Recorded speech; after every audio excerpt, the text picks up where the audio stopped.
वन्दे गुरुपदद्वन्द्वं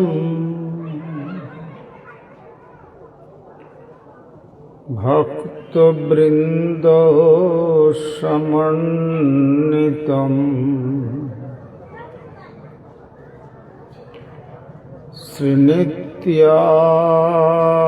श्रीनित्यानन्दप्रभुं वन्दे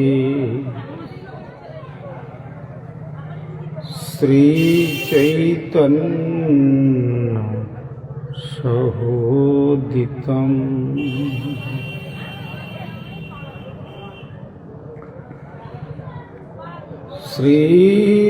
श्रीनन्दनन्दनं वन्दे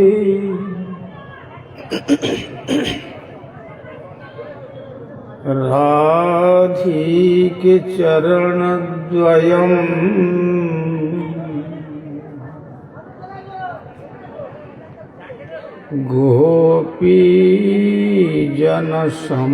गोपीजनसमायुक्तं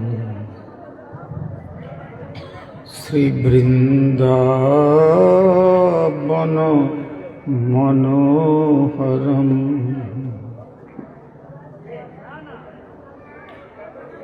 भक्त्या विहीनयपराधलक्ष्मी क्षिप्तस्य कामादितरङ्गमध्ये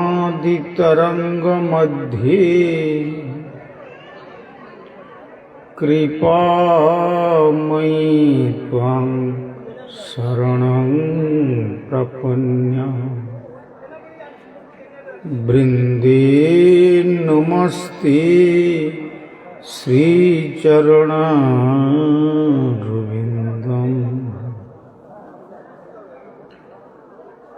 श्रीकृष्ण चैतन्य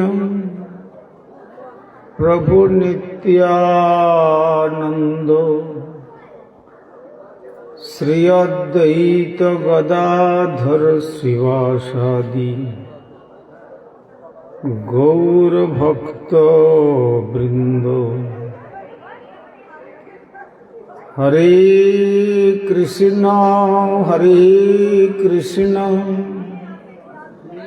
कृष्ण कृष्ण हरे हरे हरे राम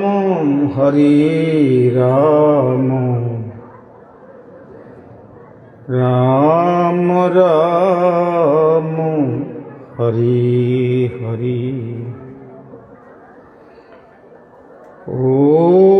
ओम सर्वे भवन्तु सुखिनः सर्वे सन्तु निरामयाः सर्वे भद्राणि पश्यन्तु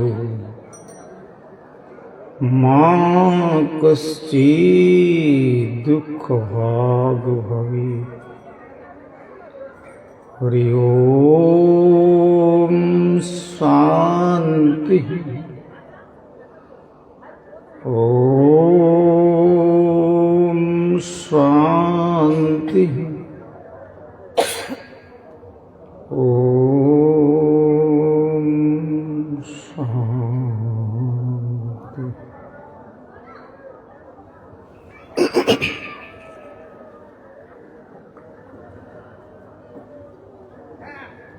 सर्वप्रथम परमार्चनीय विश्ववंदित आचार्य भास्कर प्राच्य पाश्चात्य श्री चैतन्य महाप्रभुर प्रेमधर्मेर बाणीर निर्भीक प्रचारक प्रभुर कलि युग पावनावतारी भुवन मंगल परम करुण श्रीमान महाप्रभुर अभिन्न श्री श्री नित्यानंद मूर्त प्रकाश मूर्ति जिन्हें जगद्गुरु जुगाचार्य श्रील प्रभुपाद ভক্তি সিদ্ধান্ত সরস্বতী গোস্বামী ঠাকুরের অনুকম্পিত জনের অন্যতম কৃপা ভাজন পরমার্চনীয় শ্রী গুরুপাদ পদ্ম ওম বিষ্ণুপাদ পরিব্রাজকাচার্যবর্য ত্রিদণ্ডী স্বামী শ্রী শ্রীমদ ভক্তি কুমুদ সন্ত গোস্বামী ঠাকুরের রাতুল চরণে সংখ্যাতীত সাষ্টাঙ্গ দণ্ডবৎ প্রণতি নিবেদন করে তাঁর অহৈতুকী কৃপা আশীর্বাদ প্রার্থনা করি। তদনন্তর এই যুগের একমাত্র যুগাচার্য পরম গুরুদেব শ্রীল প্রভুপাদ ভক্তি সিদ্ধান্ত সরস্বতী গোস্বামী ঠাকুরের শ্রীচরণ কমলে অনুরূপ দণ্ডবৎ প্রণতি জানিয়ে কৃপা প্রার্থনা অভিমুখে অভিন্ন শ্রী গুরুপাদ পদ্ম নিখিল ভারত শ্রী চৈতন্য গৌড়ীয় মঠের প্রাণপুরুষ তথা প্রতিষ্ঠাতা এবং আচার্যদেব ওং বিষ্ণুপাদ শ্রী শ্রীমদ ভক্তিদ্বৈত মাধব গোস্বামী ঠাকুরের পাদপদ্মে অনুরূপ দণ্ডবৎ প্রণতি জানিয়ে তাঁর অহৈতুকী কৃপা আশীর্বাদ প্রার্থনা করি। তদনন্তর তাঁরই কৃপার মূর্ত বিগ্রহ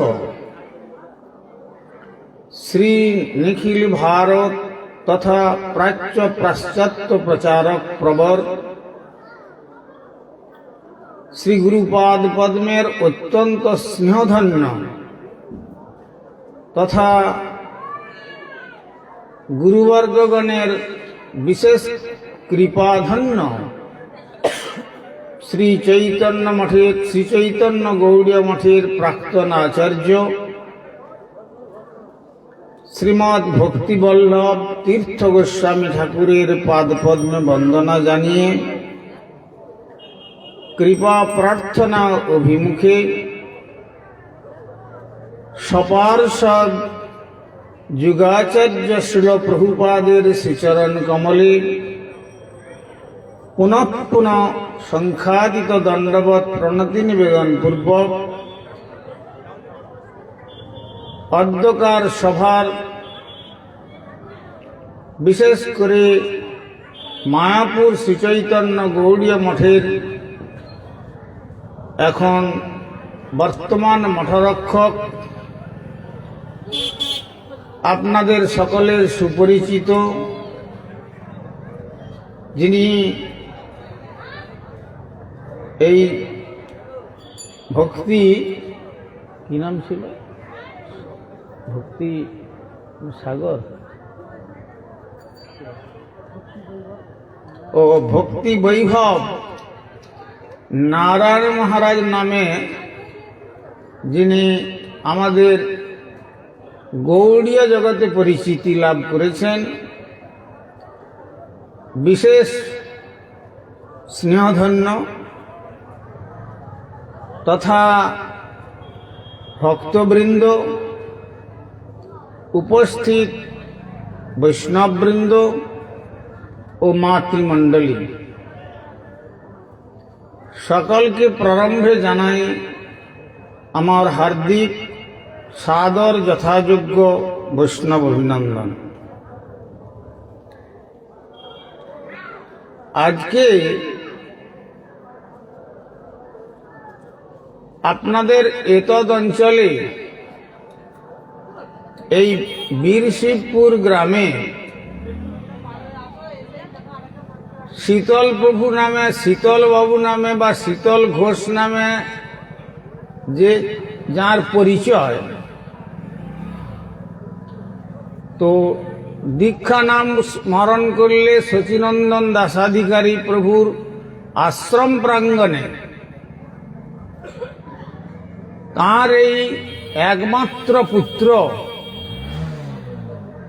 স্নেহের শ্রীমান সুমিত এবং পুত্রবধূ স্নেহাস্পদা সুমনার নব দাম্পত্য জীবনের প্রবেশকে উপলক্ষ করে আজ এইখানে একটি সৎসঙ্গের আয়োজন করা হয়েছে। এটা সাধারণত সৎসঙ্গের পরিবেশ থাকে না, তথাপি আমি বলবো নিমন্ত্রিত অতিথি যারা এসেছেন তারা নিমন্ত্রণের সৌজন্য অবশ্যই প্রতিপালন করবেন, কিন্তু সেটা গৃহের মধ্যে থেকে বেশি ভগবত কথায় বাধা সৃষ্টি না করে সেই আচরণ করবার জন্য এটা আমার আপনাদের নিকট তথা স্নেহের শচীনন্দন দাসাধিকারী প্রভুর নিকট আমার বিশেষ প্রথম বিনম্র নির্দেশ। কেননা যে অনুষ্ঠানের ব্যবস্থা করেছেন, যেখানে ধাম থেকে মহাত্মাগণকে নিয়ে এসছেন, যে উদ্দেশ্যে, সেটি সেই কথাতে যারা বিঘ্ন সৃষ্টি করেন, শাস্ত্র বলেছেন মৃত্যুর পরে তারা নর্দমার শূকরের জন্মগ্রহণ প্রাপ্ত হতে হয়। সেই জন্য আশা করব নিমন্ত্রিত অতিথিরা যেন এই রকম দুর্গতিতে তাদের জীবনটাকে অনন্ত নরকের পথে পরিচালিত না করে, সেই জন্য কর্তৃপক্ষেরও সে সমস্ত দিক থেকে সচেতন হওয়া দরকার। কেন সাধু সঙ্গ বা ভাগবতী কথা এই জিনিস কোন জাগতিক জগতের কথা নয়।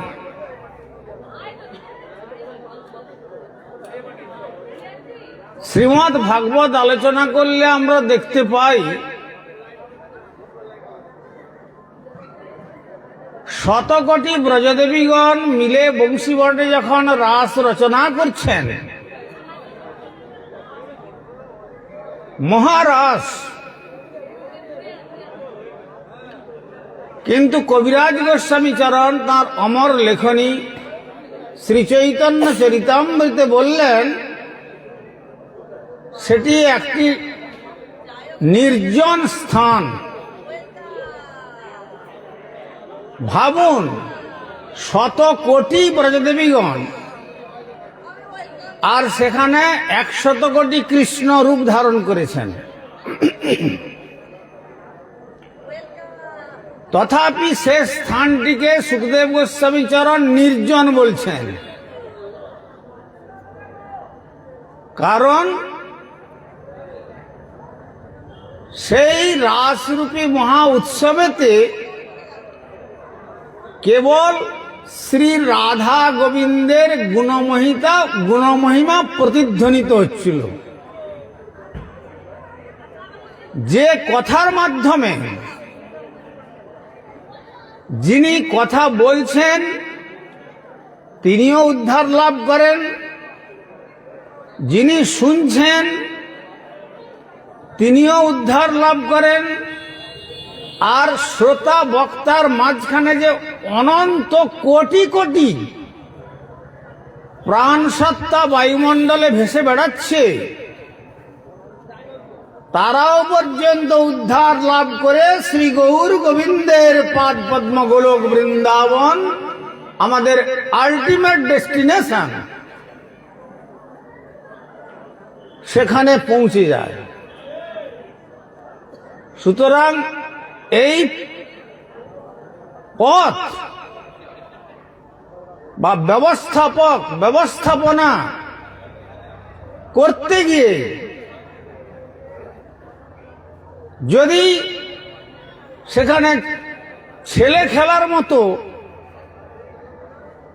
সময়কে এইভাবে নষ্ট করেন, আমাদের এই যে 84 লক্ষ জীবন পরিভ্রমণ করে আমরা এই দুর্লভ মনুষ্য জন্ম প্রাপ্ত হয়েছি, এটা বৃথায় নষ্ট হয়ে আবার 84 লক্ষ জীবনের সাইকেল গড়ারে আমাদের চলে যেতে হবে। এই মনুষ্য জীবনটাই হলো তার মূল উদ্দেশ্য। পাশ্চাত্যে গিয়ে জানতেন, কি করছেন সব, একটু সেন্স রেখে কাজ করুন তো।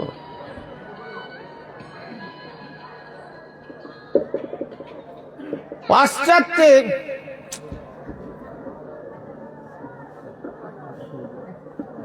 ডিস্টার্ব করেন না, আপনারা বুঝতে পারবেন না।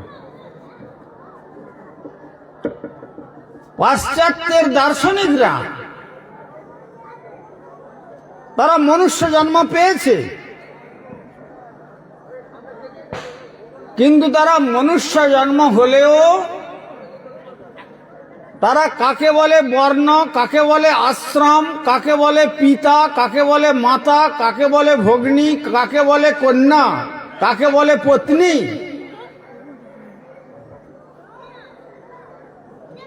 এসব তারা জানে না। আরে চুপ করে বসুন তো।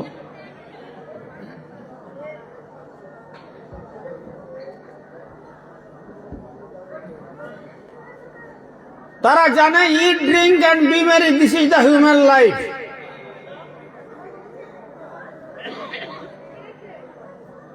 তারা জানে নাস্তিক চার্বাকের মতবাদ, যাবৎ জীবেত সুখং জীবেত, ঋণং কৃত্বা ঘৃতং পিবেত, ভস্মীভূতস্য দেহস্য পুনরাগমনং কুতঃ। অর্থাৎ যে কদিন বেঁচে আছো ঋণ করে ঘি খাও, স্ফূর্তি করো, মাদক আদি সেবন করো, টুমরো ইউ উইল ডাই। আগামীকাল তুমি মরবে, মুদলে আঁকি সবই ফাঁকি, ব্যাস সব শেষ হয়ে গেল। কিন্তু আমাদের আর্য ঋষিগণ বললেন, every action must have opposite equal reaction. আপনি যদি কাউকে অমার্জিত ভাষায় কথা বলেন, ওই কথা প্রতিধ্বনি হয়ে আপনাকে অমার্জিত গালিটা শুনিয়ে যাবে। Action reaction.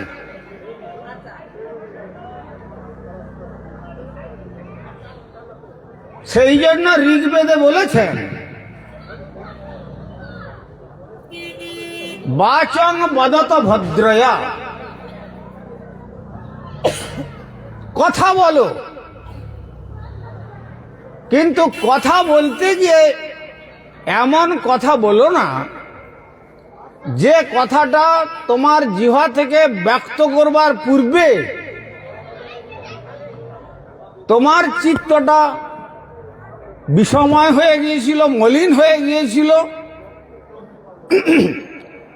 আর সেই মলিন মনের ভাবটা তোমার জিহ্বা দিয়ে শব্দরূপে নির্গত হয়েছে, আর ওই শব্দরূপী বাণ যার অন্তরে বিদ্ধ হয়েছে, জগতের স্বর দিয়ে যদি কাউকে বিদ্ধ করা যায়, তার মেডিসিন আছে, সেটা দিয়ে ওই ক্ষতকে আবার রিপেয়ার করা যায়। কিন্তু বাক্য এমন একটা বাণ, ওই বাণ যদি কাউকে নিক্ষেপ করা হয়, মৃত্যুর শেষ নিঃশ্বাস পর্যন্ত সে মনে রাখবে যে আমাকে ওই লোকটি এইভাবে বাক্যবান দ্বারা আমার চিত্তকে বিদ্ধ করেছিল। আর তেমনি যদি ভদ্র শব্দ উচ্চারিত হয়, সেই ভদ্র শব্দটি কি? একমাত্র শ্রী ভগবানের কথা, একমাত্র শ্রী ভগবানের নাম। অতএব সেই আমাদের শীতল প্রভু যদিও একটা জাগতিক কর্মকাণ্ডীয় অনুষ্ঠান করেছেন, সেই অনুষ্ঠানে আমাকে বললেন যে আমি একটুকু ভাগবত কথা শোনার জন্য এবং আমার যারা প্রকৃত রিলেটিভ, আত্মীয়, কিন্সম্যান, জ্ঞাতি, তাদের মঙ্গলের জন্য আমি একটুকু মঙ্গলময় কথা শোনাতে চাই। আমি বললাম খুব ভালো প্রস্তাব, কিন্তু পরিবেশটা গড়বে তো। প্রত্যেক জিনিসের একটা পরিবেশের প্রয়োজন আছে। শাস্ত্রে বলেছেন, সংসার আশ্রম একটা কথা আছে। ব্রহ্মচারী যারা কঠোর ব্রহ্মচর্য ব্রত অবলম্বন করে গুরুপাদ পদ্মেতে আত্মোৎসর্গ করবেন, তারপরে যদি সামর্থ্য থাকে বা যদি তিনি তার সেইভাবে ইন্দ্রিয়গুলোকে কন্ট্রোল করতে পারেন কচ্ছপের মতো,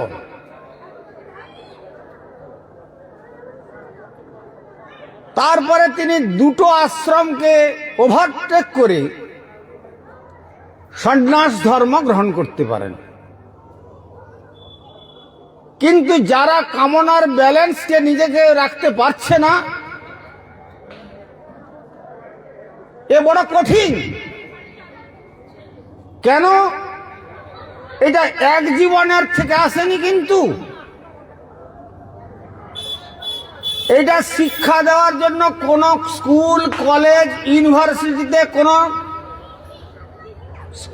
মাস্টার, প্রফেসর, লেকচারার এর প্রয়োজন হয় না। ইনবর্ন, জন্মের থেকে ধীরে ধীরে বয়স বাড়ার সঙ্গে সঙ্গে পুরুষ জাতির প্রতি নারী জাতির আকর্ষণ এবং নারী জাতির প্রতি পুরুষ জাতির আকর্ষণ বা নারী প্রাণীর সঙ্গে পুরুষ প্রাণীর আকর্ষণ বা নারী পশুর সঙ্গে পুরুষ পশুর আকর্ষণ, এটা এই জীবনে আসার পূর্বে 84 লক্ষ জীবন এইভাবে আমরা অতিক্রম করে কাটিয়ে এসেছি। কথাটা বুঝবার চেষ্টা করবেন। সুতরাং এটা হচ্ছে নেচারের অ্যাট্রাকশন, স্বাভাবিক আকর্ষণ। যারা সেই আকর্ষণকে পশ্চাৎ করতে না পারলেন,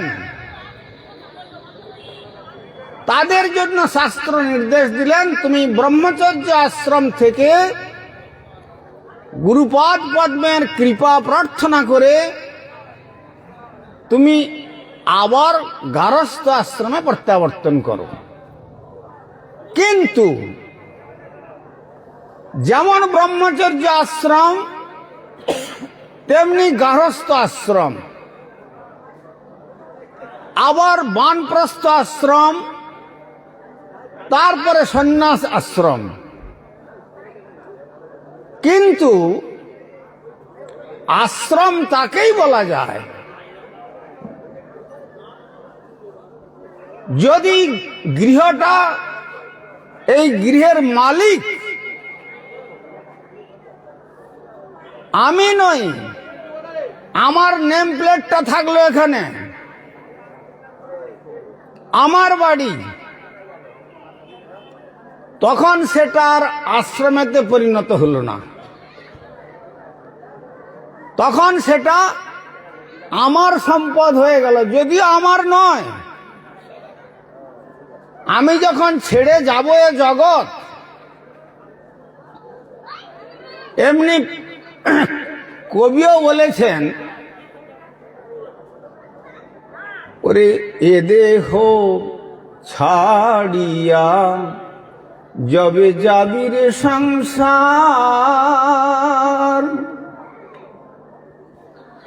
কোথা রবে তোমার সাধের পুত্র পরিবার, ও তোর নয়ন মুদিলে, ও তোর নয়ন মুদিলে সবই অন্ধকার, তাই রাখো মতি ওই রাঙা চরণে,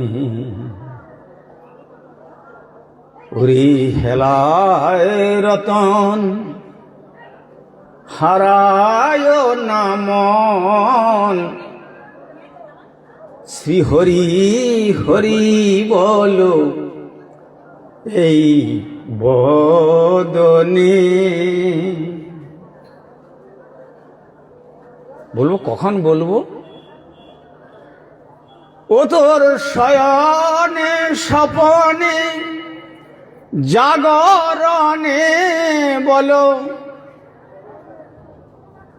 হরি হরি বলো বদনে, হেলায় রতন হারায় না মন, হরি হরি বলো বদনে। ওরে যাবি যদি মন ওই শ্রী বৃন্দাবন,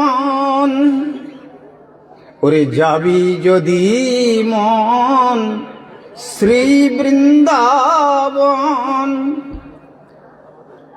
আরে ওরাঙ্গা চরণ কররে শরণ, না ভজিলে মন তোর জীবন হবে বিড়ম্বন, আহা যুগল চরণ আর পাবিনি, হেলায় রতন হারায় না মন, শ্রী হরি হরি বলো বদনে। অর্থাৎ এটা একটা গোল্ডেন অপরচুনিটি, সুবর্ণ সুযোগ। বিশেষ করে এই ভারতের পবিত্র ভূমিতে যারা জন্মগ্রহণ করেছেন মানবীর গর্ভে মানব হয়ে, এই ভারতবর্ষের মানবীর গর্ভে মানব হয়ে জন্মগ্রহণ করবার জন্য ব্রহ্মাকে ভগবান তার নাভিকমল থেকে জন্ম দিয়ে চারটা মাথা দিয়ে এই ব্রহ্মাণ্ডের মস্তকে তার জন্য একটা পৃথক সত্যলোক করে দিয়েছেন।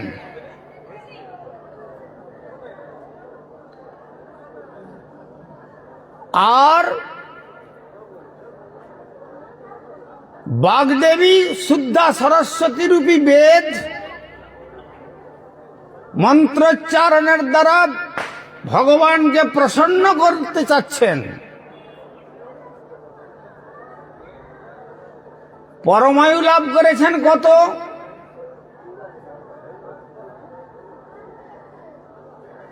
পরমায়ু লাভ শুনবেন হিসাব, সহস্র যুগ পর্যন্ত মহর্ষ ব্রহ্মণ বিদু গীতা। 1000 দিব্য যুগ, মানে সত্য, ত্রেতা, দ্বাপর, কলি, 4টা যুগকে এক করলে এটা হয় 1 দিব্য যুগ। কলিকালের পরমায়ু 4,32,000 সৌরবর্ষ, মানবের হিসাবে নয়, দেবতাদের হিসাব। সেটা কিরকম? আমাদের 1 বৎসরে দেবতাদের হয় 1 দিন, আবার 1 বৎসরে হয় দেবতাদের 1 রাত্রি। এইভাবে দেবতাগণের সপ্তাহ, পক্ষ, মাস, বৎসর, এই রকম 1,000 যে দিব্য যুগ, ক্যালকুলেটরের মধ্যে ক্যালকুলেশন করে বটম অন করলে ফিগার ধরাতে পারবেন না। সেইটা হচ্ছে ব্রহ্মার পরমায়ু। একদিন 1,000 দিব্য বর্ষ হচ্ছে ব্রহ্মার 1 দিন। এইরকম 1,000 দিব্য বর্ষে ব্রহ্মার 1 রাত্রি। এই রকমেতে ব্রহ্মার 100 বৎসর পরমায়ু। তার জন্য পৃথক লোক করে দিয়েছেন, সত্য লোক। আপনাদের এটা কোন লোকে আপনারা বাস করছেন? ভূলোক, যার অপর নাম মর্ত্যলোক। বলবেন মর্ত্যলোক বলে এটাকে? বলে হ্যাঁ। কেন বলে বলুন তো? আমরা যারা এসেছি না, সব মরবার জন্য এসেছি, এখানে বাঁচার জন্য কেউ আসি নাই। আমাদের বিশ্বকবি বলেছিল তার লেখনীতে, মরিতে চাহি না আমি এ সুন্দর ভুবনে। জিজ্ঞাসা করুন, ওহে বিশ্বকবি, তুমি তো কেবল লিখেই গিয়েছ। তোমার বাণীকে, তোমার কথাকে, তোমার ছন্দকে, তোমার মন্ত্রকে বাস্তবে রূপদান করবার ক্ষমতা তোমার ছিল না, আছে না, হবে না, পেরেছ না, কেউ পারবে? তোমার পিতা, তার পিতা, তার পিতা, যত ফোরফাদারগণ ছিলেন, সব এক এক করে জগৎ ছেড়ে চলে গেছেন। আর তুমি কি না বললে, মরিতে চাই না আমি এ সুন্দর ভুবনে, জগতের মাঝে আমি বাঁচিবারে চাই। এ কথার মূল্যায়ন কিছু আছে? জগৎ মূল্য দেবে, পরমার্থ জগতের কোনো মূল্য দেবে না। পরমার্থ জগৎ বলবে, গৃহীত কেশেষু মৃত্যুনাং ধর্মমাচরিত। তুমি এই মর্ত্য জগতে এসেছ, মৃত্যু তোমার কেশাকর্ষণ করে টেনে নিয়ে যাচ্ছে। যখন তুমি তোমার মাতৃগর্ভের মধ্যে সঞ্চার হয়েছিল গর্ভাধান রূপে, 1 দিন, 1 মাস, 2 মাস, 10 মাস পর্যন্ত মনে করছো যে আমি গর্ভের মধ্যে 10 মাস বাঁচলাম, কিন্তু যা পরমায়ু নির্দিষ্ট ছিল তার মধ্যে 10 মাস তোমার পরমায়ুটা মাইনাস হয়েছে। Already duration of time minus হয়ে গেছে ওখান থেকে। তুমি যে জগৎ দর্শন করবে কোনো গ্যারান্টি আছে? দেখবেন অনেক মায়েরা সন্তান সম্ভবা হচ্ছে, কত রকমের শুরু থেকে গাইনিকদের অ্যাডভাইস নিয়ে, মেডিসিন নিয়ে, কত রকম কিছু প্রোটেকশন নিয়েও যথাসময়ে সুস্থ সন্তান প্রসব করতে পারছে না। সন্তান গর্ভেতেই নষ্ট হয়ে যাচ্ছে, ওকে কেটে কেটে কেটে কেটে পচা অংশ বের করতে হচ্ছে কি না? আবার একটা সন্তান দেখবেন অতি সুন্দরভাবে প্রসব হচ্ছে, আর তাকে সকালে কোলে নিতে যাচ্ছে, সুতরাং আনন্দ করছে। তো সুতরাং সে গর্ভের মধ্যে কি এমন কার্য করেছিল যে তাকে ওখানেই পচে মরতে হলো? কবিরাজ গোস্বামী বললেন, অতি মহাপাতকীর গর্ভে গর্ভে নাশ। অতি মহাপাপী জীবাত্মা যখন ক্ষীণ সুকৃতির ফলে মানবীর গর্ভে তার গর্ভাধান সংস্কার হয়, তখন তাকে আর জগৎ দেখতে দেন না। যেমন অতি ক্রিমিনাল যারা, তাদেরকে শেষ পর্যন্ত ডিস্ট্রিক্ট জেল থেকে স্টেট, স্টেট থেকে সেন্ট্রাল, সেন্ট্রাল থেকে জানবেন একবারে তাকে লাইফ লং পাঠিয়ে দেওয়া হয় জেলের মধ্যে, আর সে কোনোদিন ফ্রি ভাবে বেরোতে ঘুরতে পারবে না।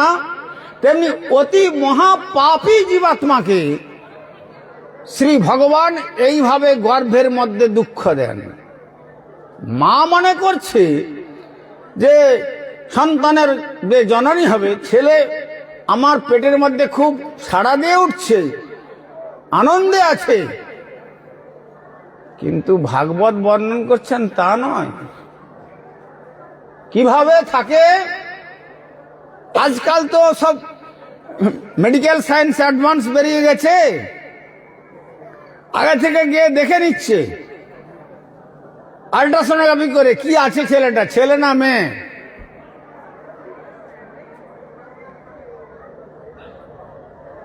আর কলির প্রভাবে তো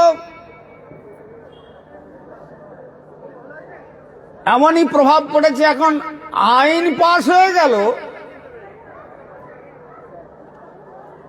অ্যাবরশন ইজ লিগ্যাল প্রসিডিওর। চিন্তা করতে পারেন, একটা প্রাণকে নষ্ট করে দেওয়া হচ্ছে, আর আইন বেরিয়ে গেল যে এইটাই আইনসঙ্গত কাজ। ফলে ছেলে মেয়েদের চরম উচ্ছৃঙ্খল করে দেওয়া হচ্ছে। এর জন্য সমাজ দায়ী।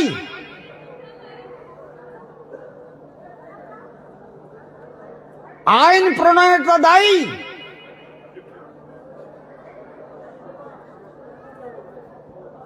সুতরাং সেদিক থেকে সাবধান হওয়ার জন্য শাস্ত্র বললেন যে দেখো, ওই সমস্ত আপাত মনোরম কথায় তুমি ভুলে যেও না, প্রকৃত কথাকে কেন্দ্র করে জীবন যাপন করার চেষ্টা করো। কি সেই কথা? মৃত্যু অবধারিত। অদ্য ভাব শতান্তে বা মৃত্যুর বৈ প্রাণীনাং ধ্রুব। তাই আমাদের কবি বললেন, আজি বা শতেক বর্ষে অবশ্য মরণ, নিশ্চিন্ত না থেকো ভাই, যত শীঘ্র পারো ভজ শ্রী গোবিন্দ চরণ, জীবনের ঠিক নাই। যত এই যে একটা গোল্ডেন অপরচুনিটি পেয়েছো, এর প্রপার ইউটিলাইজেশন, সদ্ব্যবহার করে শ্রী গোবিন্দের যুগল চরণ যদি ভজন করে যেতে পারো, তুমি যেখানে যে অবস্থায় থাকো না কেন, শাস্ত্র তাকে বলছেন তখন তুমি মানুষ সংজ্ঞায় সঙ্গীত হতে পারবি, তবেই তুমি মানব। কথায় বলে মানব মানে মানব, সেই স্বীকৃতি দিয়েছিলাম বলে ভগবান এই 84 লক্ষ জন্মের পরে মানুষ জন্ম দিয়েছে। আর যারা মানল না, তার উল্টো হয়ে গেল দানব। তাই আজ গডলেস এডুকেশন, জগতের নিরীশ্বর শিক্ষার প্রসার মানুষকে এখন পশু ধর্মেতে নিয়ে চলেছে, মানুষকে পশু করে দিয়েছে। পশু ধর্ম শিক্ষা দেওয়ার জন্য আপনাদের ভারতীয় সনাতন সংস্কৃতি সে শিক্ষা দেয় নাই। আপনাদের সংস্কৃতি শিক্ষা দিয়েছে আপনারা মানুষ হন। তাই কবি দুঃখ করে বলেছিলেন, তখন আমরা ছিলাম 7 কোটি বাঙালি, 7 কোটি সন্তানের হেমুগ্ধ জননী, রেখেছ বাঙালি করে মানুষ করনি। আমরা ছাত্র জীবনে পড়েছিলাম animality plus rationality equal to man. শুধু মানুষের গর্ভে জন্মগ্রহণ করলেই তাকে মানুষ বলছে না। এই জন্য মানব হলো রেশনাল অ্যানিম্যাল। একটা বুদ্ধি, বিচক্ষণতা, চিন্তাধারা, মহৎ নিয়ে চলতে পারে অন্যান্য প্রাণী অপেক্ষা, এমনকি ব্রহ্মা অপেক্ষা। কেন, যে ব্রহ্মার কথা বললাম সে ব্রহ্মাও চাইছে তার বাক্যেতে হা হন্ত হা হন্ত।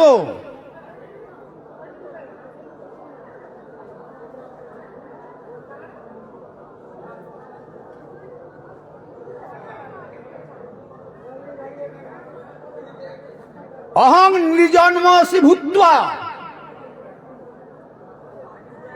ভগবত ভজন পূর্বক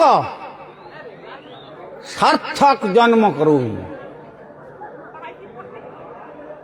আমার এই ব্রহ্মা জীবনে ধিক্কার করছেন। ঠাকুর, তুমি আমাকে এইভাবে ব্রহ্মা জীবন দিয়ে এত শক্তি দিয়ে পাঠিয়েছ,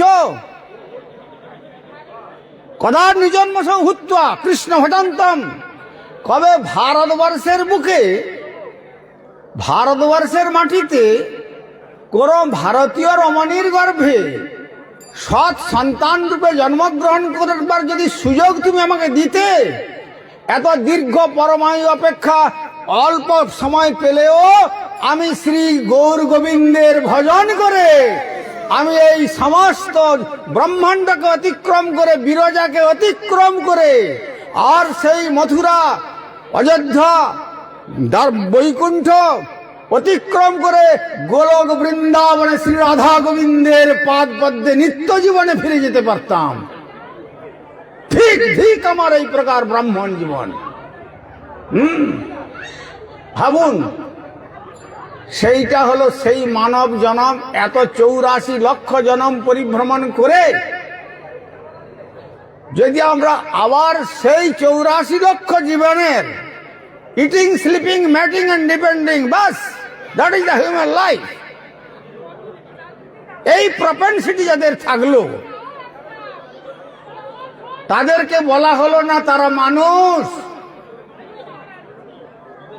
আপনাদের সনাতন সংস্কৃতি বলছেন সামান্য এতৎ পশুহীর নরানাম। তুমি দ্বিপদ বিশিষ্ট নররূপী একটা পশু হয়ে জন্মেছ। অতএব তোমার প্রিভিয়াস লাইফের পশুত্ব এখনো মোচন হয় নাই। কেন? যেমন পশুরা মাকে চেনে না, ভগ্নীকে চেনে না, ভাইকে চেনে না, স্ত্রীকেও চেনে না। তারা যেমন বয়সের সঙ্গে সঙ্গে তারা জানে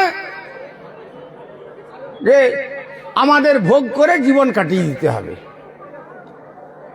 আজ দুর্ভাগা মানুষ ভগবানের কথা ভুলে গিয়ে এই রকম পশুর মতো প্রবৃত্তি জীবন যাপন করছে। এই 3 বছর আগে বলছেন, অনেক শক্ত কথা বলছেন,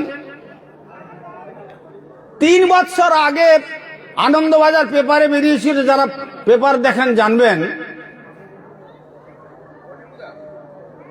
এক দম্পতির একটি কন্যা জন্ম দিয়ে তার স্ত্রীটি মারা যায়। বাবা তাকে বড় করে, কলেজ পর্যন্ত যাচ্ছে, কিন্তু বয়স বাড়ার সঙ্গে সঙ্গে সে বাবাকে না জানিয়ে স্ত্রী রোগ বিশেষজ্ঞ ডাক্তারের কাছে গিয়ে বলছে, তো দেখুন তো আমি তো আমার লক্ষণটা ভালো আমি দেখছি না, তো আমাকে একটু পরীক্ষা করে দেখুন তো। অসুবিধার কথা বলেছে।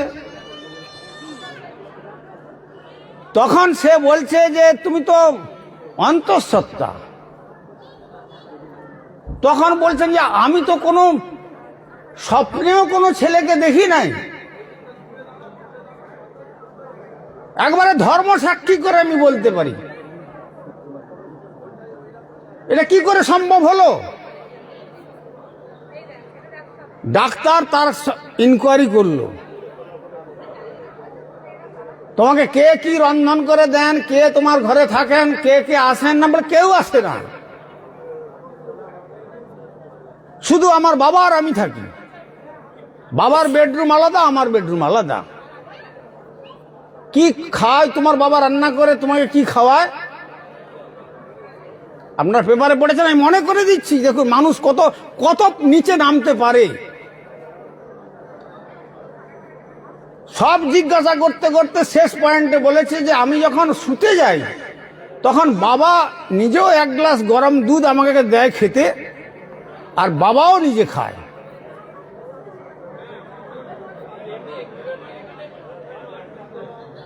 তখন বলছে তুমি এক কাজ করো,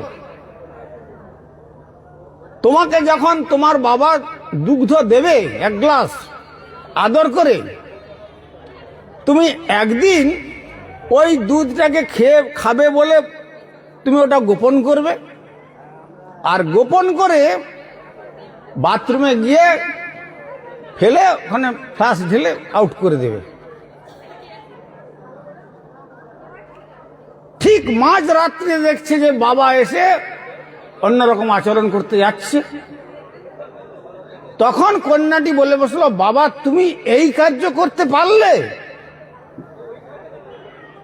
তখন বলছে তুই আর একথা বলিস না, এখানে জগতে প্রকাশ হলে না, আমি কাউকে বলবো না, কিন্তু বলার পূর্বে আমি আমার চিকিৎসা নিজেই করে নেব।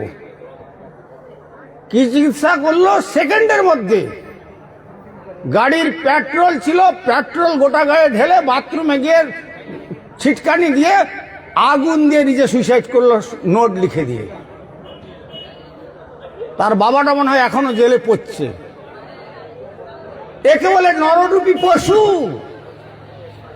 এই জন্য আপনাদের আর্য ঋষিগণ বলছেন, যদি এই আশ্রম চতুষ্টয়ের মধ্যে আশ্রমের ইষ্টদেব শ্রী ভগবানকে প্রতিষ্ঠিত করতে না পারেন, যেমন জিওমেট্রিতে বৃত্তাঙ্কন করতে গেলে একটা সেন্টার ফিক্স করতে হয়, তারপরে আপনি সার্কেল করুন হয়ে যাবে, বৃত্তাঙ্কন হবে।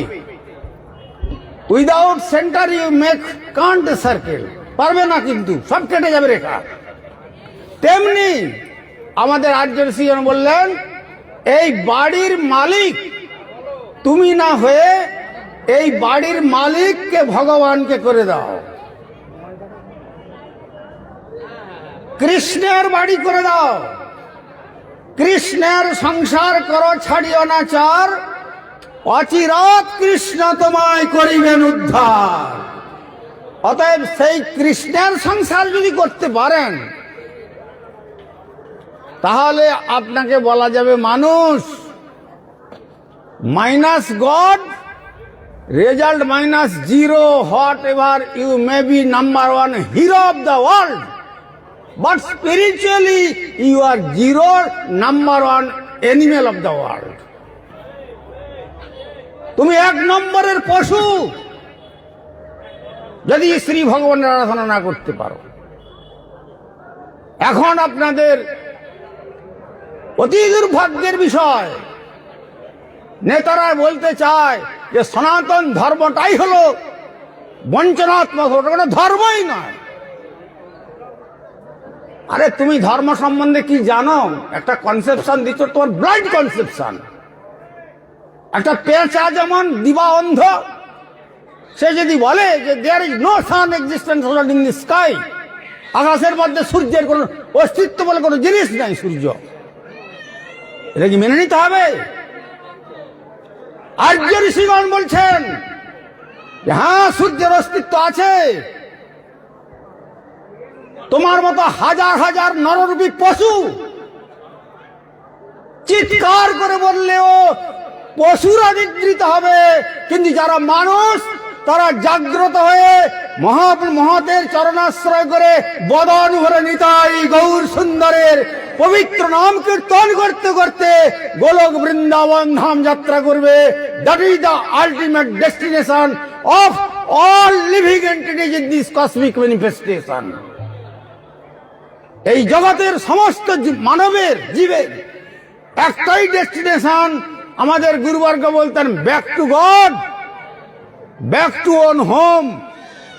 This is the message of Shri Chaitanya philosophy or Shri Gaudiya Math. ফিরে চলো মন আপন ঘরে। এই যতই কংক্রিট ফাউন্ডেশন দিয়ে যা কিছুই করুন, this cosmic manifestation is the temporary and transitory. ধ্বংসশীল দুজিদের জন্য নো পার্মানেন্টশিপ এট অল। আমি চিরজীবী হয়ে থাকবো for ever, it is impossible. এই মর্ত জগতে মরতে আমাকে সকলকেই হবে। মৃত্যুর পথেই আমরা হেঁটে চলেছি। সুতরাং মরবার পূর্বে কি নেবেন, সঙ্গে কি নেবেন? বলবেন পিএফ এ আমি প্রত্যেক মাসে মাসে চাকরির পেনশনটা আছে, আবার ব্যাংকে এতটা ইনভেস্টমেন্ট করে রেখেছি, তার মান্থলি একটা ইনকাম আছে। শ্রী ভগবান বলছেন দেখো, যা কিছু ডিপোজিট, যা কিছু কালেকশন, যা কিছু ডোনেশন, যা কিছু ডেবিট ক্রেডিট আমার এই জগৎ থেকেই করেছ। আসার সময় তুমি নট এ সিঙ্গেল ফার্দিং জগতে নিয়ে এসেছিলে। আমার জগতের নিয়ম, একটা বালু কণাও তুমি আমার জগৎ থেকে যাওয়ার সময় নিয়ে যেতে পারবে না। এমন কি যে এত আদরের দেহ, এটাকেও তোমাকে এই জগতে ছেড়ে যেতে হবে, একেও তুমি সঙ্গে নিয়ে যেতে পারবে না।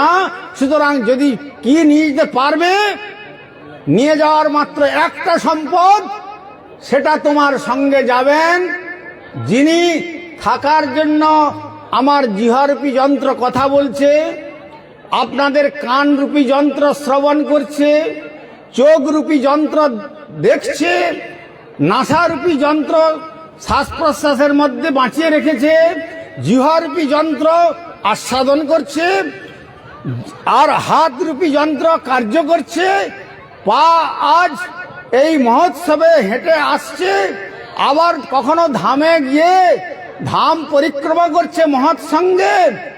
যেই মুহূর্তে সেই শক্তিটি নির্গত হয়ে চলে যাবে, ওই অর্গানগুলো সব ইনঅ্যাক্টিভ হয়ে যাবে। কয়েকদিন পরে পচে গলে দুর্গন্ধযুক্ত হয়ে যাবে যদি ফেলে রাখেন আদর করে। সুতরাং তার সম্পদ যদি তাকে বাঁচাতে চাও, তাহলে যখন জগৎ ছেড়ে চলে যেতেই হবে, যাওয়ার পূর্বে ঈশ্বরের অনুধ্যান নিয়ে ভগবানের পাদপদ্ম স্মরণ করতে করতে যদি এই দেহটাকে পরিত্যাগ করতে পারো, তাহলে অন্তে যামতি স্বাগতি। অন্তিমেতে যা স্মরণ করবে সেই গতি হবে। তখন আর এই জগতের মায়ামোহের জাল তোমাকে আকৃষ্ট করবে না।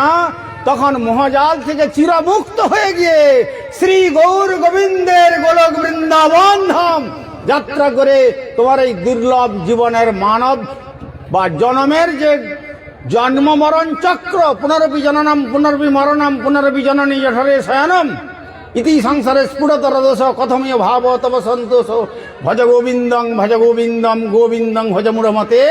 ওরে মন, তাই যখন সময় আছে আর যখনই সুযোগ পেয়েছ মহৎ সঙ্গেতে ভগবানের পাদ পদ্ম ভজন করে, আর এগুলো সব সেকেন্ডারি হিসাবে ব্যবহার করো, main aim and object miss করতে যেও না। মেন টার্গেট ডেস্টিনেশন আলটিমেট যেটা, সেটা হলো আমাদের পার্মানেন্ট রেসিডেন্স, সেইটি হলো ভগবত ধাম। সেইখান থেকে আমরা শ্রীমন্ত বিশ্ব অমৃতস্য পুত্রা, সে একই অমৃতের সন্তান হয়ে আমরা এসেছি, কিন্তু সম্বন্ধ ভুলে গেছি বলে এত বিবাদ। সম্বন্ধ যখন থাকবে তখন জানবেন সকলে একই সূত্রের মালা গেছে। যেমন বহু রং বেরঙের ফুল দিয়ে আমাদের শীতল প্রভু অনুষ্ঠানে দেখুন মালা দিয়েছে, সুন্দর লাগছে। তেমনি বহু জীবাত্মার বহু প্রকার ভাবনার মালা দিয়ে মনসুতোর গ্রন্থিতে গেথে যদি গৌর গোবিন্দের চরণে সাজিয়ে দিতে পারি, তখনই তো বলবো ঠাকুর তব পূজা লাগি এনেছি যে ফুল। কোন বাগানে ফুটেছে ও ফুল?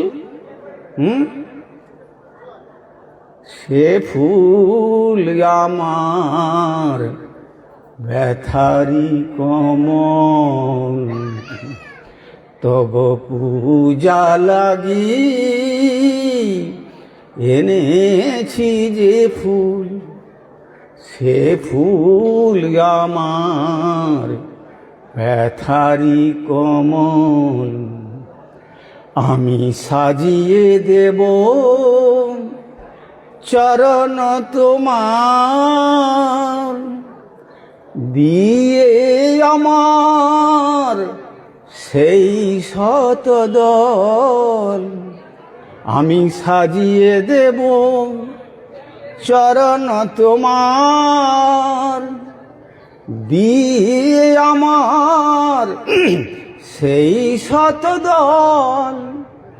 তব পূজা লাগি এনেছি যে ফুল, সে ফুল আমার ব্যথারি কমল। হৃদ কমল, হৃদ কুসুম আর মন চন্দনের স্পর্শ দিয়ে শুদ্ধি করে ওই হৃদয়কে যদি শ্রী যুগল চরণকে সাজাতে পারো, তবে অন্তিম লগ্নে তিনিও আমাদের যাওয়ার সময় স্মৃতিপটে জাগবেন আর তার কাছে নিয়ে যাবেন। তা না হলে ঘর করছি, সিভিল ইঞ্জিনিয়ারকে বলে দিলাম, ইঞ্জিনিয়ার সাহেব আমার একটা ডগ রুমের প্ল্যান রাখবেন কিন্তু ভালো জায়গায়। কিন্তু দুর্ভাগা কপাল, বলবে না যে একটা গড রুম আমার আগে রাখবেন। সকাল হলে ডগের চাকরি করবে মশাই, ক্রেডিট মনে করে। একজন বলছে, মশাই জানেন আমি একটা কুকুর পোষেছি, মাসে 30,000 টাকা তার জন্য, তার পিছনে আমি খরচা করি। আর সকালবেলা আমি রূপার চেন নিয়ে তাকে বের করি। আমি তখন বললাম, আমাদের গুরুবর্গ কি বলেছেন জানেন? This life is your foundation of your next life. এমন দুর্লভ মনুষ্য জন্মটা পেয়েছিলে, জীবনের প্রথম থেকে কুকুর চড়াতে শুরু করলে তো এরপরে কুকুরির গর্ভে কুত্তা হয়ে জন্মাবে, এই প্রস্তুতি নিলে তুমি। যদি মানুষ হতে চাও তাহলে কুকুর না চড়িয়ে বরং গোমাতার চারণ করো, গো সেবা করো, গুরুজনদের ভক্তি করো, ভগবানের চরণে একটু ফুল দাও, একটু মাথা নত করো। হ্যাঁ, আমাদের মাথা তো উঁচু করে দাঁড়িয়ে থাকি। কবীন্দ্র বললেন, আমার মাথা নত করে দাও হে ঠাকুর তোমার চরণ ধুরার তলে। কত নিচু, কত সুন্দর নির্দেশ দিয়েছেন ভাবতে পারেন। কিন্তু আমরা অ্যাডামেন্ট, মশাই can you show me God, পারেন দেখাতে? বলে তোমার কি ক্যাপাসিটি আছে তুমি ভগবানকে দেখবে? তুমি এমন যন্ত্র অর্গানগুলো নিয়ে বসে আছো। এখন আমি যদি বলি আপনারা আমাকে দেখছেন, আমি আপনাকে দেখছি, কি কোথা দিয়ে দেখছেন আপনারা বলুন তো?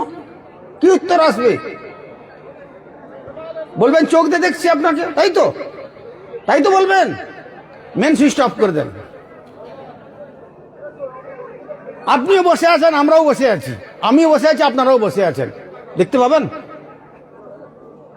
এই অর্গান নিয়ে যদি আপনি চ্যালেঞ্জ করেন যে অপ্রাকৃত বস্তুকে দেখবেন, যা দেখি না তা স্বীকার করি না, বলে দেখবার প্রত্যেকটার থিওরি আছে। কেমিস্ট্রি পড়তে গিয়ে ছাত্রকে পড়ানো হচ্ছে H2 = ওয়াটার। ছাত্র তখনই যদি বলে বলছে স্যার আপনি যে বলছেন H2 = water, where is water, কোথায় জল? সারা বই ঘেঁটে দেখলাম জল পাচ্ছি না, আর আপনি বলছেন H2 = ওয়াটার। তুমি এটা এখন এই যে তোমাকে বললাম এটা মুখস্থ করো, তারপরে আমি তোমাকে ল্যাবরেটরিতে নিয়ে যাব। সেখানে প্রসেসে দুটোই গ্যাস, হাইড্রোজেন অক্সিজেন। ওই দুটো গ্যাসকে যখন ওই ল্যাবরেটরিদের প্রণালীতে মিক্সড করবে তখন দেখবে জল দেখতে পাবে। তার আগে তুমি ওই গ্রন্থে খুঁজলে জল পাবে না। সেই জন্য আগে আর্য ঋষিগণের কথাকে বিশ্বাস করে তুমি তোমার লাইফকে ডেডিকেটেড করো। আমাদের গুরুবর্গ বলতেন through deductive method we can understand transcendental science, otherwise failure, useless, bogus, rascaldom, এত বড় কথা বলেছেন। সুতরাং এমন দুর্লভ মনুষ্য জীবনে তাই আমাদের বলবো শীতল প্রভু তার পুত্র এবং পুত্রবধূকে স্নেহের এই কি বলে সুমিত আর স্নেহাস্নিগ্ধা সুমনার এই যে দাম্পত্য জীবনের পবিত্র লগ্নে যাতে করে ভগবানের স্মৃতি নিয়ে, ভগবানের প্রসাদ দিয়ে, আপনাদের ছলে বলে ভগবানের কথা শুনিয়ে যাতে করে ভগবত উন্মুখী করতে পারেন, এইটাই সেই মহৎ রাস্তা। তিনি আপনাদের এই ব্যবস্থা করেছেন। তাই বিভিন্ন ধাম থেকে সাধু মহাত্মাদের এনেছেন। আমি আপনাদের অনেক সময় নিলাম। আমার যাওয়ার সময় বেঁধে দিয়েছিলাম যে 7:30 আপনাকে ছেড়ে দেব, কিন্তু বাধ্য হয়ে একটু সময় বেশি নিলাম আপনাদের। যাক, তথাপি যদি আমি বলছি না আমার কথা আপনারা নেন, কিন্তু যদি ভালো গ্রহণযোগ্য মনে করেন আমার গুরুবর্গের, শ্রীল প্রভুপাদের, আমাদের ভারতীয় সনাতন সংস্কৃতির গ্রহণ করবেন, আর যদি খারাপ মনে করেন এইখানেই ফেলে দেবেন। আমি এই বলে পুনরায় সব শ্রোতা ভক্তবৃন্দের সকলকে সাদর বৈষ্ণব অভিনন্দন জানিয়ে আমি আমার বক্তব্য এখানে উপসংহার করলাম। ওম সর্বে ভবন্তু সুখিনঃ, সর্বে সন্তু নিরাময়া, সর্বে ভদ্রাণি পশ্যন্তু, মা কশ্চিৎ দুঃখভাগ ভবেৎ। হরি ওম শান্তি, হরি ওম শান্তি, হরি ওম শান্তি। আবার বক্তব্যের শেষে আমার স্নেহস্নিগ্ধা সুমনা এবং স্নেহের সুমিত তারা সুদীর্ঘ ধর্মজীবন যাপন করে কৃষ্ণের সংসার করে তারা ভগবানের পাদপদ্ম আরাধনা করে জীবনটিকে তারা পরিচালনা করুন। এই আন্তরিক আশীর্বাদ আমার তরফ থেকে এই পরিবারের প্রতি, তথা যারা এই এত প্রতিকূলতার মধ্যেও মনোযোগ দিয়ে শ্রবণ করছেন, তাও আমি প্রার্থনা করি গুরু গৌরাঙ্গের শ্রীচরণে আপনাদের অন্তরের নিষ্ঠা ভক্তি এত প্রতিকূলতার মধ্যেও উত্তরোত্তর বর্ধিত হয়ে শ্রী গৌর গোবিন্দের পাদপদ্ম গোলক ধাম প্রাপ্ত হোক। এরপরে আমাদের অত্যন্ত স্নেহের, আমার কি বলবো, স্নেহের নারায়ণ মহারাজ। তো শ্রী চৈতন্য গৌড়ীয় মঠের বয়সে কম হলেও খুব দক্ষতার সহিত ভগবানের কথা, গুরুবর্গের কথা, প্রভুপাদের কথা, গুরুদেবের কথা খুব প্রচারে উদ্যম নিয়ে এই অল্প বয়স থেকে শুরু করেছেন। কথায় বলে মর্নিং সোজ দ্য ডে। গাছের সকালটা দেখলেই বোঝা যায় সারা দিনটা কেমন যাবে। যে মা পিতা গর্ভে ধারণ করেছিলেন তার জীবন ধন্য, আর আকুমার ব্রহ্মচর্য থেকে সন্ন্যাস গ্রহণ করেছেন, এই অল্প বয়সে কঠোর ব্রত, ক্ষুরস্য ধারা নিষেধ দূরত্বয়া দুর্গম পথস্তৎ কবে বদন্তি, খুরের ধারের মতো এই পথ, সামান্য স্লিপ করার উপায় নেই। ব্রহ্মা শিবাদি পর্যন্ত মোহিত হয়ে যাচ্ছেন, এমন জিনিস। তো গুরুপাদ পদ্ম প্রভূত শক্তি সঞ্চার করে তাকে সেই শক্তি প্রদান করুন। মায়ারে করিয়া জয় এড়ানো না যায়, সাধুগুরু কৃপা বিনা না দেখি উপায়। উত্তরোত্তর তিনি আমাদের ভাবি গৌড়ীয় বিশেষ বক্তা হয়ে সর্বত্র তিনি প্রচার প্রসার করুন। আমি এটাও গুরু গৌরাঙ্গের চরণে প্রার্থনা করি। আর আমি খুব স্নেহ করি, খুব অল্প বয়সে সন্ন্যাস নিয়েছে, আর তার যে প্রকার গুরু বৈষ্ণব ভগবানের কথা প্রচারের যে উদ্যম, হ্যাঁ, হিন্দিতে বলে জিন্দগি কো তালি লাগা দেনে সে সাধনা মে সিদ্ধি মিলতি হ্যায়। মানে জীবনটাকে যদি বাজি লাগিয়ে দাও ভগবানের জন্য, ডু অর ডাই, যেটা গান্ধীজি বলছিলেন, করেঙ্গে ইয়া মরেঙ্গে, হয় করবো না হয় মরবো, এইভাবে জীবন ডেডিকেটেড লাইফ 100%। উত্তরোত্তর আরও বর্ধিত হোক, তার সাধন পথ দুর্গম পথ সুগম হোক, গুরু বৈষ্ণবের আরও কৃপাভাজন হন, এই প্রার্থনা জানাই। এখন শ্রী চৈতন্য গৌড়ীয় মঠ শ্রীধাম মায়াপুর বড় মঠ নামে পরিচিত। তো সেই মঠের এখন এই বয়স আপনারা দেখছেন, কিন্তু মঠ ইনচার্জ এখন, তারপরে গৌড়ীয় বৈষ্ণব সংঘের বিশেষ দায়িত্বভার পালন করছেন। তো তার কাছ থেকে আপনারা অমূল্য বক্তব্য ধৈর্য ধরে শুনুন। আমি আর সময় দিতে পারছি না, আমাকে মায়াপুর ফিরে যেতে হবে। আমার তো আসার প্রোগ্রাম মনে করেছিলাম বাতিল করে দিতে হবে, কিন্তু ভগবানের ইচ্ছা ছিল। তাই আমার স্নেহের সুমনা আর এই সুমিত আর শীতল প্রভু মানে শচীনন্দন, এদের আকর্ষণই আমাকে এইটুকু সময় আকর্ষণ করে এনেছে। আবার সুমনা আগেই বলছে, মহারাজ আপনাকে কিন্তু একটু সকাল সকাল আসতে হবে। আমি বললাম হ্যাঁ কথা দিলাম, তবে এখন নিঃশ্বাসে নাই 82 বৎসর অতিক্রান্ত হয়ে গেল, কখন শ্বাস বন্ধ হবে জানি না, যদি সুস্থ থাকি যাব। তো তাই কথা দিয়ে যে কথা রাখতে পেরেছি আমার স্নেহের সুমনার কাছে, দেখ যাই হোক, তাদের জীবন সুখী হোক এবং শান্তিতে সংসার ধর্মজীবন যাপন করুক, এবং ভগবত কেন্দ্রিক সংসার তারা করে তাদের পিতামাতাকে ধন্য করুন, পূর্বজদের ধন্য করুন, তারাও তাদের জীবনকে ধন্য করুক। আর এই আশা আকাঙ্ক্ষা রেখে সকলের পারমার্থিক উন্নতি লাভ হোক, এই প্রার্থনা জানিয়ে আমি বলছি, এবার আপনারা আমাদের শ্রীপাদ নারায়ণ মহারাজের কাছ থেকে একটু শুনুন, ধৈর্য ধরে শুনবেন। Time and tide wait for none. আজ এই সময়টা চলে গেলে আর আসবে না। তো সুতরাং এই যে সুযোগ পেয়েছেন, এর সদ্ব্যবহার করুন। সাধু সঙ্গের নাম সংকীর্তন, ভাগবত কথা শুনুন।